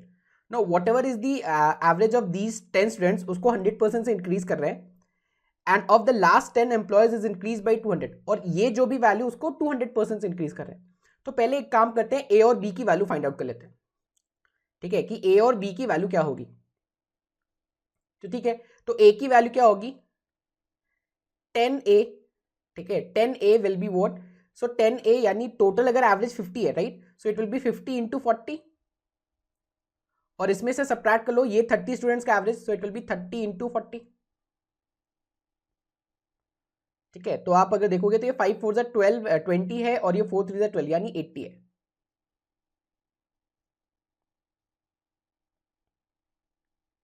ठीक है, तो बेसिकली ये क्या आ रहा है, 5 4 2000 एंड 12, सो 800 आ रहा है। सो 10A की वैल्यू है आपका 800, सो A की वैल्यू क्या हो जाएगी 80। ठीक है, अगर आप A का वैल्यू निकालोगे तो A का जो वैल्यू आ रहा है दैट इज 80। ठीक है, let's write it here, A's value is 80। अच्छा, अब A का वैल्यू 80 है, उसी तरह B का वैल्यू निकालते हैं। तो B का वैल्यू के लिए क्या करना पड़ेगा, let's calculate it here, I am using this space. तो B का वैल्यू के लिए अगेन टोटल एवरेज 50 है, तो 50 इंटू 40, इतने टोटल स्टूडेंट्स हैं। ठीक है, जिसमें से 30 स्टूडेंट्स का एवरेज 60 है, तो it will be 30 into 60 total marks plus 10B। तो ये 2000 और ये 18, तो ये क्या हो रहा है 200 हो जाएगा, 200 इक्वल्स टू 10B। ठीक है, यही हो रहा है ना, 50 इंटू 40 इज 2000 और 30 इंटू 6 इज 1800। ठीक है, so the value of B will be what, B will B 20। ठीक है, अब देखो आपने क्या किया है, next year the average bonus of the first 10 employees is increase by 100%। तो ये जो फर्स्ट 10 एम्प्लॉइज का एवरेज है B है। ठीक है, अर्लियर इट वाज 20, अब आप इसको क्या करें 100% से इंक्रीज कर दे रहे हो, तो ये क्या हो जाएगा 40, and this is getting increase by 200%। अगर मैं इसे 200 से इंक्रीज कर दूं तो ये क्या हो जाएगा 240। और बाकी जो बच्चे हैं, ठीक है, बाकी जो बच्चे हैं उनका एवरेज ये रहेगा। तो बाकी बच्चों का एवरेज, अब ये जो मिड 20 बच्चे हैं, देखो ओवरऑल एवरेज 50 है, जिसमें फर्स्ट 10 का एवरेज है आपका 20। ठीक है, तो मैं ये वाला डेटा यूज कर ले रहा हूं। जैसे ये 30 बच्चों का एवरेज है 40, जिसमें से फर्स्ट 10 का एवरेज है 20, सो 10 इंटू 20 प्लस ये जो 20 के मिडिल स्टूडेंट्स होंगे। ठीक है, तो suppose I am writing 20 times of x। ठीक है, and that will be equals to what, it will be 40 into 30। तो इनकी वैल्यू क्या आ जाएगी, ये जो मिड वाले बच्चे हैं उनकी एवरेज क्या आ जाएगी, the value of x will be what, it will be 50। So mid वाले जो बच्चे हैं उनके एवरेज 50 है। ठीक है, तो इनको हम चेंज नहीं कर रहे हैं। अब जितने भी बच्चे हैं, अब मुझे इनका टोटल एवरेज चाहिए। ठीक है, लास्ट 10 बच्चे हैं उनका एवरेज है 20। ठीक है, लास्ट 10 बच्चे हैं उनका एवरेज है 240, फर्स्ट 10 है उनका एवरेज है 40, और जो मिड के 20 है उनका एवरेज है 40। तो अगर आप रेशियो देखोगे तो ये 1:2:1 में है। तो अगर मुझे पूरे क्लास का एवरेज निकालना हो तो it will B 240 plus 40 into 2, it will B 80 plus 50। ठीक है, मैंने एवरेज निकाल लिया पूरे क्लास का, अब बस मैं सब मतलब सॉरी इंडिविजुअली निकाल लिया, मैं पूरे क्लास का निकाल रहा हूँ। टोटल कितने हैं 4, तो ये हो जाएगा 240 प्लस 80 यानी 320 प्लस 50 यानी 370। ठीक है, एक मिनट, एक बार देख लिया क्या। ठीक है, ये थोड़ा सा आई थिंक यहाँ पे मिस्टेक हो रहा है। अच्छा सॉरी, ये 1 है और ये 2 है, ये रेशियो होगा 1:1:2 होगा ना, सॉरी। अगर आपको रेशियो में डिवाइड नहीं करना ना, आप आराम से 10 20 30 ही रख लेना, कोई प्रॉब्लम नहीं है। तो 240 वाला 1 है, ठीक है, प्लस 40 वाला 1 है, और 50 वाले 2 हैं, तो ये हो जाएगा 100 होल डिवाइडेड बाय 4। तो ये क्या हो रहा है 240 280 380, सो 380 डिवाइड बाय 4। तो 380 को जब 4 से डिवाइड करोगे तो आंसर क्या आ जाएगा 36 यानी 95। ठीक है, so average is coming as 95, लेकिन मैंने जो थाउजेंड्स है उसको छोड़ दिया था, तो actual average will be what, it will be 95K। So correct answer to question number 16 is what, it's 95। ठीक है, थोड़ा कैलकुलेटिव है बट मतलब देखो कैलकुलेटिव तो है, अब आप देख लो ये आप कब करना चाहते हो। So this was question number 16, the answer to it is what, it is 95,000। Moving on to the next question, that is question number 17। So question number 17 एक बहुत सिंपल सा है, x प्लस 6√2 का अंडर रूट लेना है, minus x minus 6 half मतलब का under root लेना है, और इसकी जो वैल्यू है वो 2√2 होनी चाहिए, देन x इक्वल्स टू। ठीक है, तो देखो इसकी जो √2 होगी वो कुछ भी होगी। ठीक है, मतलब हमें देखना है कि x की हम क्या वैल्यूज रख सकते हैं। तो ये बेसिकली क्या है, ये है हमारा 2ab। तो 2ab की जो वैल्यू है दैट इज 6√2। ठीक है, 2ab की जो वैल्यू है दैट इज 6√2, यानी अगर मैं देखूं तो ab की वैल्यू क्या हो जाएगी 3√2। और एक और चीज देखो, जब आप इसका अंडर रूट निकालोगे तो ये क्या होगा, ये होगा a प्लस बी। ठीक है, and this will be a minus B. और दोनों को माइनस करना है, सो अल्टीमेटली मेरे पास 2b की वैल्यू ये है, ठीक है। तो 2b की वैल्यू ये है, यानी b की वैल्यू क्या होगी, b की वैल्यू होगी √2। अगर मान लो इसका under root a plus B है और इसका अंडर रूट ये अगर नेगेटिव है तो a माइनस बी होगा। अगर आप दोनों को सॉल्व करोगे तो a और a कैंसिल हो जाएगा, यानी अल्टीमेटली मेरे पास 2b बचेगा। तो 2b की वैल्यू एज पर क्वेश्चन 2√2 है, ठीक है। तो 2b की वैल्यू अगर ये है तो b की वैल्यू क्या होगी, √2। तो अगर इसमें से b की वैल्यू √2 है तो a की वैल्यू क्या होगी, 3, ठीक है। a की वैल्यू होगी 3, लेकिन मुझे क्या चाहिए, यानी अगर मैं ये को देखो, ठीक है, तो ये बेसिकली क्या है, x के बदले आ जाएगा, सॉरी ये हो जाएगा आपका a की वैल्यू हो जाएगी 3, सो दिस इज 3 प्लस √2 का होल स्क्वायर माइनस ये हो जाएगा 3 माइनस √2 का होल स्क्वायर, ठीक है। सो इसका अगर होल स्क्वायर करूंगा तो ये क्या हो जाएगा, this will B 9, this will B 4, ठीक है, और ये हो जाएगा आपका 3 इंटू 2 यानी 6√2, ठीक है। तो मुझे x की वैल्यू चाहिए, तो x की वैल्यू क्या आ रही है, 13। So correct answer to question number 17 is what, it is 30, ठीक है। थोड़ा सा बस ऑब्जर्व करना है, अगर आप ये ऑब्जर्व कर लोगे ना आराम से आप क्वेश्चन को सॉल्व कर सकते हैं। सो for question number 17 the answer is what, it is 13। Moving on to the next question, that is question number 18 from the chapters of time, speed and distance. It says that a bus starts at 9 AM and follows a fixed route every day, ठीक है। तो एक fix root है जिसे बस हमेशा follow कर रहा है and it is originating at 9 AM. One day it traveled a constant speed of 60 km per hour and reaches, तो एक दिन इसकी जो स्पीड थी it was 60 km throughout, ठीक है, and it was late to its destination by 3.5 hours, ठीक है। 3.5 आवर्स नेगेटिव है, यानी लेट पहुंचा था, आज later than its scheduled arrival time, okay. Next day it travelled 2/3 of its route in 1/3 of the time. Now since we have to consider 2/3 of a value and 1/3, so I'll be considering जो total distance है, let the total distance be 3x, ठीक है, और जो time इसको लगता है, ठीक है, नॉर्मली जो टाइम लगता है, let this be 3t।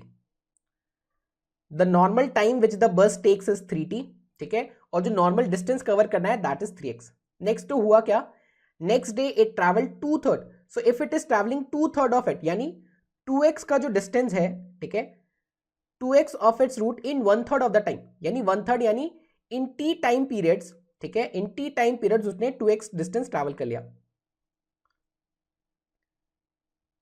To its schedule time, sorry, of its route in, ठीक है, and the remaining part of the route at 40 kilometre per hour to reach just on time, ठीक है। और जो बाकी का डिस्टेंस है, ठीक है, तो टोटल डिस्टेंस कितना हो गया, 2x डिस्टेंस उसने टी टाइम में ट्रैवल कर लिया, और बाकी का जो x डिस्टेंस है, ठीक है, बाकी का जो x डिस्टेंस है, ये हम डायरेक्टली यहीं से लिख लेते हैं, सॉरी ऐसे लिख लेता हूँ, छोड़ो।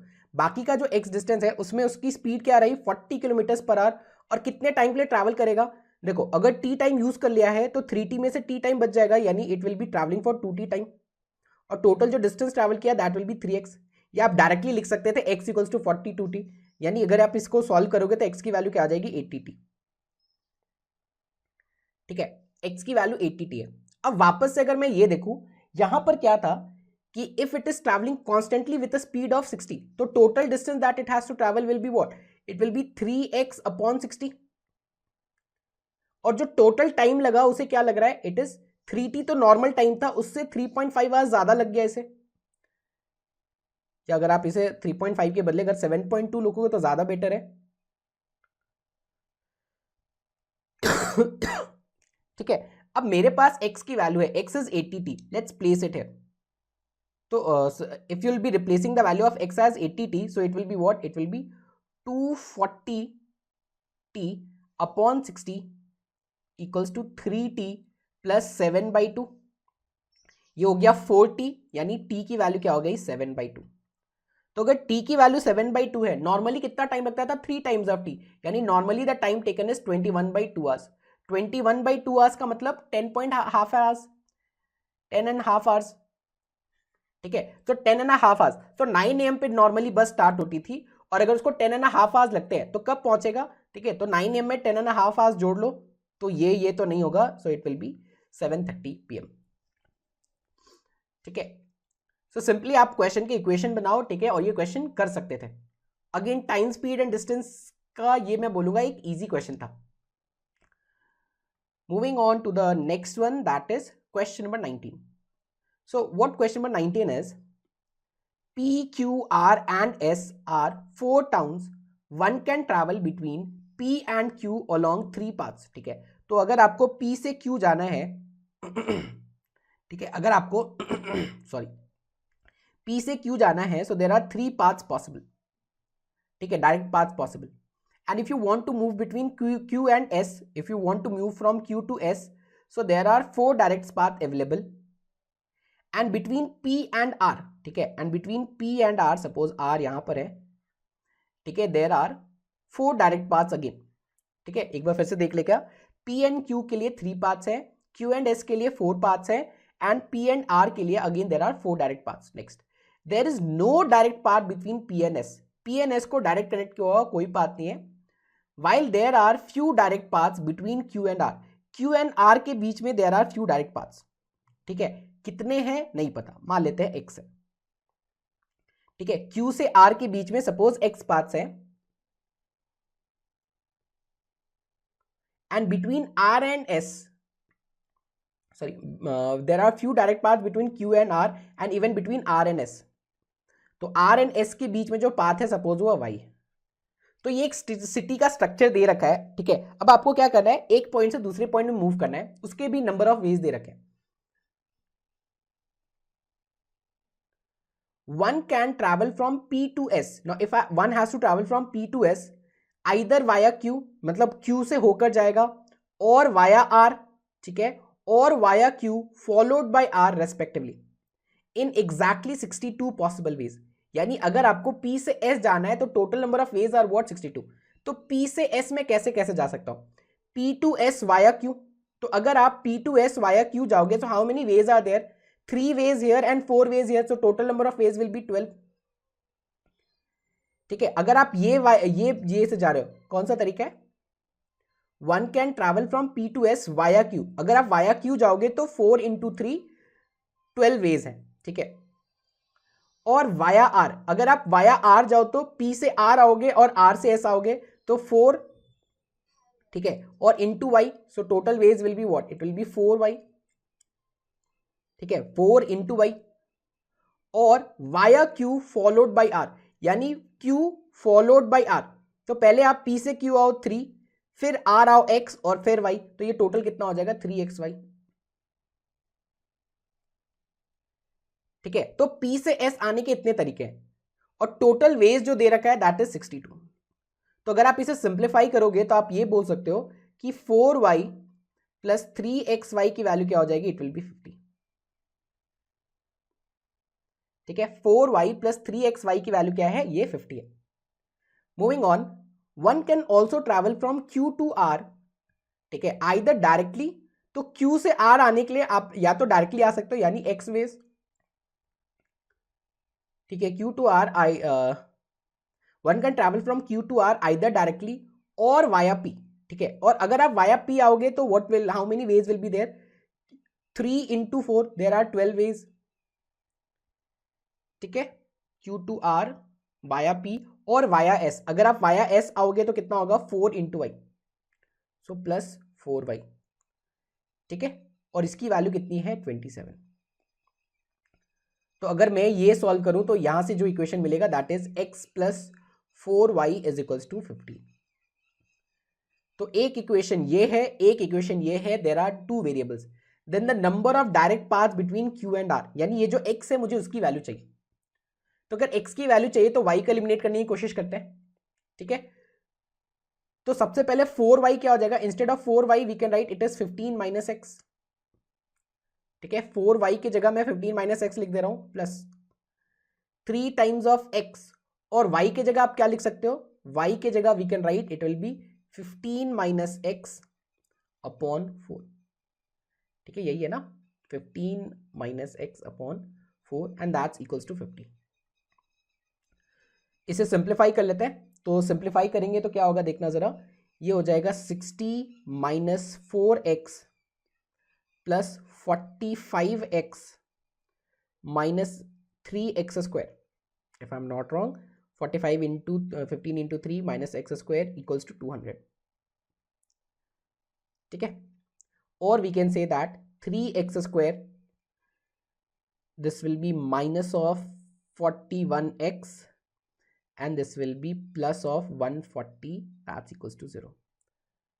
ठीक है, तो इसको सॉल्व करते हैं और x की वैल्यू निकाल लेते हैं. तो डायरेक्टली तो सॉल्व नहीं हो रहा. 41, ठीक है, 140 इंटू 3 यानी 420. ठीक है, let's use a quadratic formula. तो अगर आप क्वाड्रेटिक फॉर्मूला यूज करोगे तो it will be plus 41 plus minus under root of 41 कितना होता है.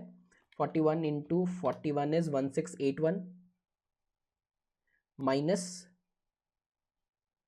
140 इंटू 12 इट्स 1680. ठीक है, डिवाइड बाई 2a दैट्स 6.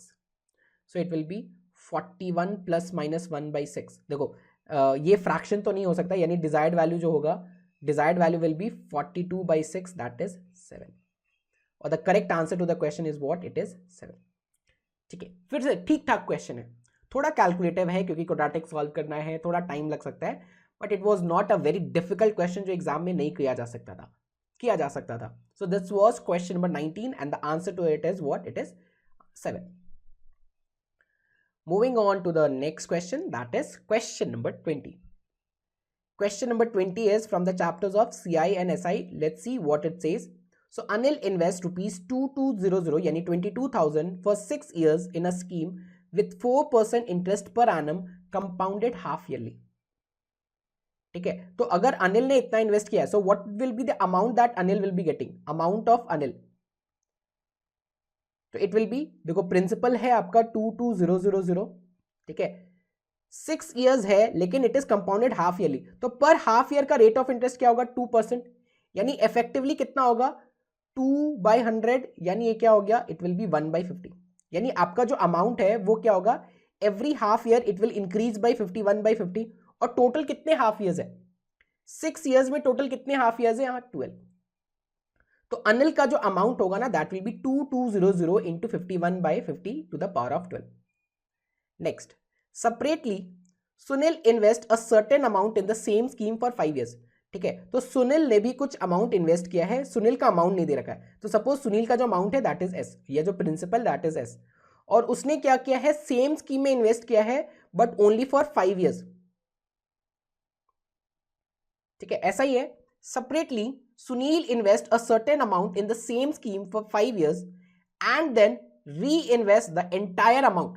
अब ये जितना भी अमाउंट है, ठीक है, he is reinvesting it at the end of 5 year for 1 more year at 10% simple interest.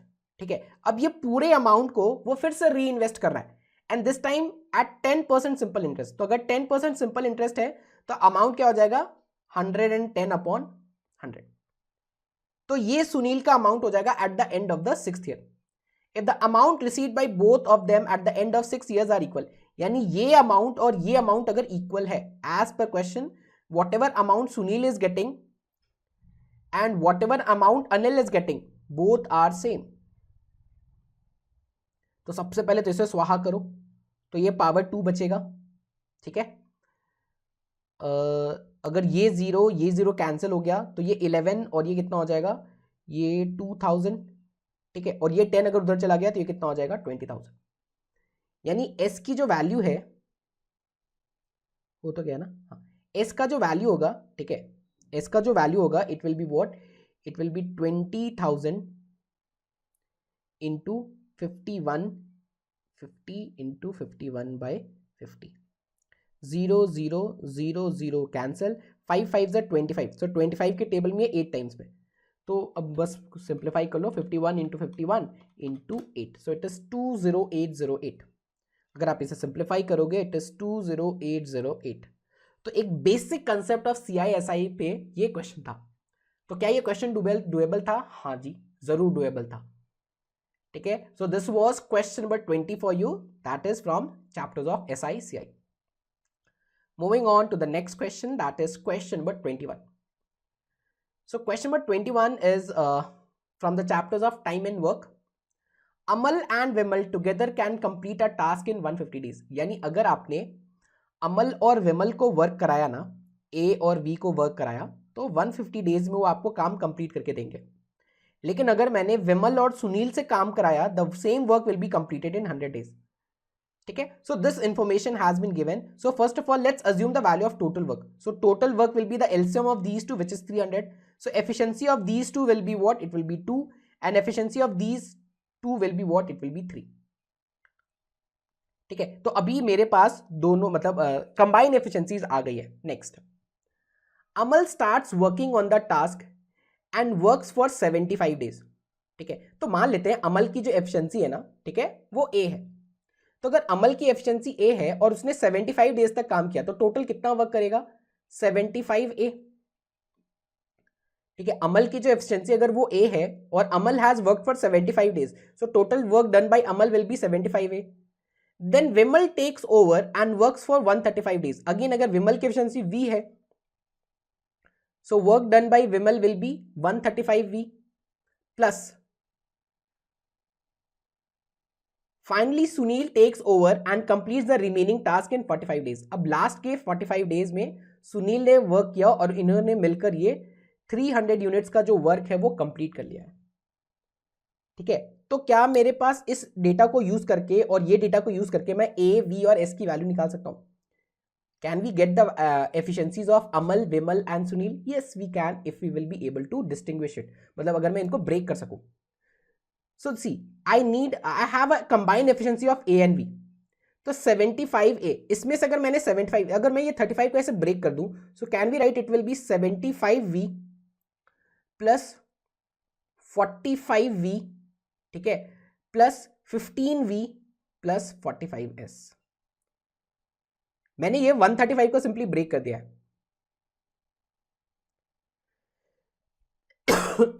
135 को 75V plus 45V plus 15V plus 45S में मिलकर इन्होंने 300 यूनिट्स का वर्क कर दिया. अब A प्लस V की कंबाइंड एफिशिएंसी है विच इज 2 और दोनों ने मिलकर 75 डेज काम किया. सो total work done will be 75 into 2, क्योंकि A प्लस V की कंबाइंड एफिशिएंसी 2 है. V और S ने टोटल मिलकर, ठीक है, ये वाला, ये और ये मिलकर 45 डेज काम किया और दोनों की कंबाइंड एफिशिएंसी 3 है, तो 45 इंटू 3 और बस बच गया क्या? 15 डेज ऑफ वी. ये मिलाकर टोटल 300 यूनिट्स का वर्क हो गया क्या? यानी ये 150 प्लस ये 135 plus 15V is equals to 300. यानी अगर आप इसे सॉल्व करोगे तो आपको मिलेगा V की वैल्यू क्या है? 1 और विमल्स एफिशिएंसी इज 1. ठीक है, विमल की जो एफिशिएंसी है वो है 1. तो अगर विमल की एफिशिएंसी 1 है, आई am writing it here, efficiency of Vimal is 1. okay, efficiency of Anil is also 1 because 1 plus 1 ही 2 होगा and efficiency of S will be what? It will be 2. Now we have individual efficiencies of all the three. Next, if Amal had started the task alone and worked all days, Vimal had worked on every second day and Sunil worked on every third day, then the number of days required to complete the task would have been. तो इन्होंने एक चीज बोली कि अगर मान लो ऐसा हो रहा है कि फर्स्ट डे में, ठीक है, first day Amal is working, ठीक है, सेकेंड डे में अमल एंड कौन वर्क कर रहा है? अमल इज वर्किंग ऑल डे, हाँ ठीक है, second day Amal and Vimal work कर रहा है. थर्ड डे कौन वर्क कर रहा है? थर्ड डे अमल एंड, और क्या नाम है एक जन का? Amal and Sunil is working, ठीक है, he is working on. Okay, next fourth day क्या हो रहा है? Fourth day Amal and Vimal will work. देखो Vimal will be working every alternate day, ठीक है, Vimal will be working every alternate day. तो fourth day again A plus V work कर रहा है. फिफ्थ डे क्या होगा? Fifth day only A will be working. और सिक्स्थ डे क्या होगा? Sixth day all the three will be working. ठीक है, सिक्स्थ डे ऐसा आएगा कि all the three will be working. Seventh day again A will B work. Eighth day में again ए और वी वर्क करेगा. 9 डे, यानी ये आपका वर्किंग पैटर्न है. फर्स्ट 6 डेज का जो वर्किंग पैटर्न है वही आगे चलकर रिपीट होगा. तो पहले तो आप ये देखो कि ये फर्स्ट 6 डेज में कितना वर्क हो रहा है. तो फर्स्ट डे में 1 यूनिट का वर्क होगा, ठीक है, सेकेंड डे में 2 यूनिट्स का वर्क होगा ए और वी मिलकर.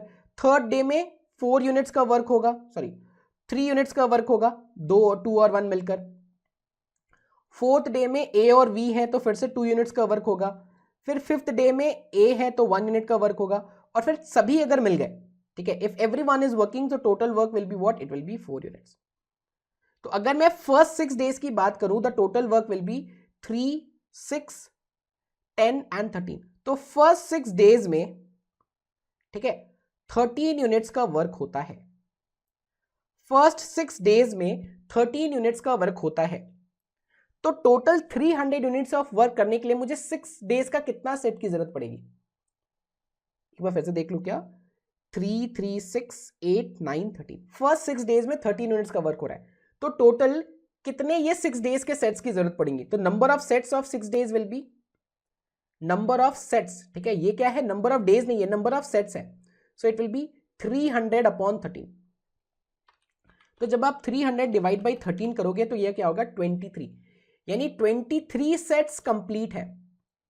और एक सेट में कितना यूनिट ऑफ वर्क होता है, 13 यूनिट्स का। तो 23 सेट्स में वर्क होगा, वर्क डन, ठीक है, आई am writing it here, work done in 23 sets will be 23 into 13, that is 299, ठीक है। 23 सेट्स में टोटल 299, और 23 सेट्स में कितने डेज होंगे? So days will be what, days will be 23 into 6, that is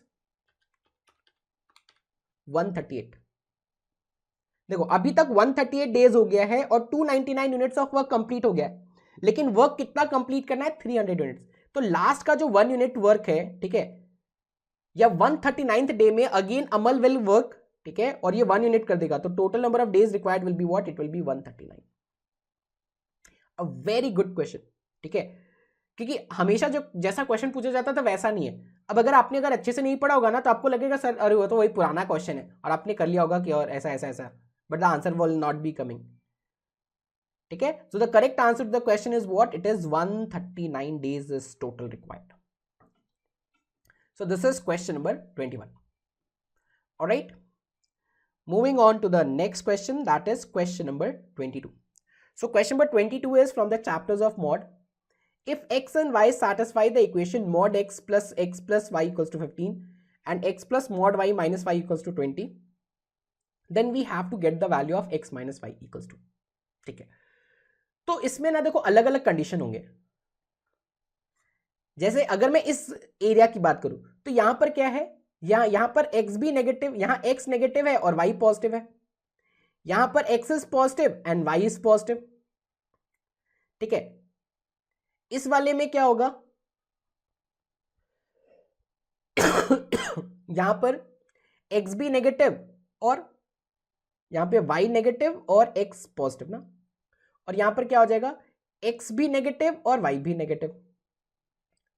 तो अगर मान लो मैंने फर्स्ट केस अज्यूम किया, मान लो ये फर्स्ट केस अज्यूम कर रहा हूं, ठीक है, where x and y both are greater than 0, ठीक है, यानी x और y अगर दोनों पॉजिटिव है। So if x and y both are positive तो होगा क्या, देखो, so this will be mod x, ठीक है। तो अगर ये x पॉजिटिव है तो ये तो x के साथ ही खुलेगा, mod x will be open like x, so it will be x plus y equals to 15। ये क्या हो जाएगा, और ये जो दूसरा वाला इक्वेशन है ये क्या होगा, x plus y minus Y equals to 20, ठीक है। तो ये y कैंसिल हो जाएगा, यानी x की वैल्यू 20 हो गई, ठीक है। यहां पर अगर आप प्लेस करोगे तो 20 यानी 40 plus y is equals to 15, या y की जो वैल्यू आ जाएगी that will be minus of 25। लेकिन हमारा जो कंसिडरेशन था, हमने कंसिडर किया था that x and y both are positive, x is no doubt coming as positive but y is coming as negative, यानी ये जो कंडीशन है कि x and y both are positive, ये रॉन्ग कंडीशन है, ठीक है। x and y both are positive अगर मैं ये कंसिडर कर रहा हूं तो I am not getting any real solution. तो let's move to the next condition. तो मान लेते हैं अगर x को पॉजिटिव रख लिया और y को नेगेटिव रख लिया, ठीक है। दूसरा कंडीशन ले लेते हैं, वेयर x इज पॉजिटिव, ठीक है, x is greater than 0 and y is less than 0, यानी x पॉजिटिव है। तो अगर x पॉजिटिव है तो ये हो जाएगा 2x plus y equals to 15, जैसा लास्ट केस में हुआ था। अगर यहां पर y नेगेटिव है तो ये क्या हो जाएगा, x minus Y equals to 20, क्योंकि अगर ये नेगेटिव है तो it will open with a negative sign, और we can say that x minus 2y is equals to 20। तो एक इक्वेशन ये है और एक इक्वेशन ये है, साइमल्टेनियसली दोनों इक्वेशन को सॉल्व कर देते हैं। तो ये हो जाएगा 2x plus y equals to 15। Let's multiply it by 2। अगर आप 2 से मल्टीप्लाई कर दोगे तो ये क्या हो जाएगा, this will be 4x, this will be 2y and this will be into 2। Simply add it, तो ये तो कैंसिल हो गया, तो 4x प्लस x यानी 5x, ये 20 और ये 30 15 30, तो 50। तो x की वैल्यू क्या आ रही है, x इज कमिंग एज 10। ठीक है, तो x का कोई टेंशन नहीं, x इज 10। लेकिन अगर मान लो मैंने x की वैल्यू यहाँ पर 10 रखी, तो it will be 2 into 10 plus y equals to 15। यानी इस केस में y की वैल्यू क्या आ रही है, -5। सो द कंडीशन वॉज कि x to be positive and y to be negative, ये दोनों सेटिस्फाई हो रहे हैं, यानी यही मेरा कंडीशन है। अगर मान लो ये भी नहीं मिलता तो इस पे जाते, अगर ये भी नहीं होता तो इस पे जाते, लेकिन now I have got the value of x also and I have the value of y also, and what we have to get, we have to find the value of x minus y. So x is 10 minus what is y, it's -5. So minus minus मिलकर plus हो जाएगा, so answer will be what, it will be 15. So question number 22 के लिए answer क्या है, it's 15. Simple question based on mod, ठीक है, definitely a doable question. So that's all we had in this particular session. I believe that you might have enjoyed all the questions that we did. But if you want to have a one-to-one consultation call, okay, if you want to book a strategy call with our experts to resolve your doubts and challenges, please comment MBA to book your slot. Also, I'm very thankful to you all for giving your precious time. So thank you all and you have a wonderful day ahead.